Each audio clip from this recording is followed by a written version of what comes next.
Rosiña estaba facendo unhas bragas e un sostén e puxose a probalas por ver se lle estaban ben. O Selmo da Vilanova era o mozo que ela tiña e foise trado reixado por velo que ela facía. O Selmo verá aquelo, dixo todo entusiasmado: vai a par de beneficios, aquí hai cota de mercado. Pero non vos confundades, que el non lle quería as tetas, só buscaba comisión e por contarlle esta historieta.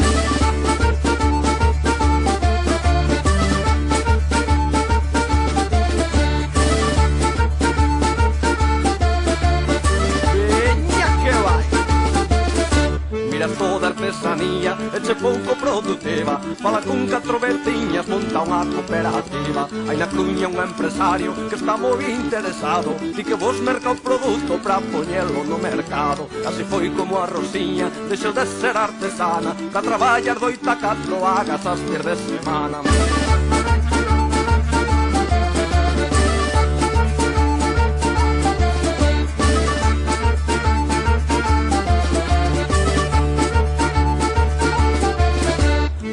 Paso do tempo, fixo ben a realidade. O empresario paga pouco, pero exixe calidade. A exigencia do mercado fai que todo vai a presa. Onte fabricaba bragas e mañá para chaquetas, agora por 4 pesos traballa de 10 a 10 e fai tangas de poliéster pra vender no Corte Inglés.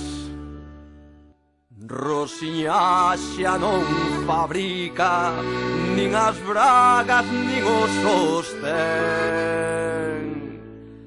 y está todo día explotada trabajando pra Inditex.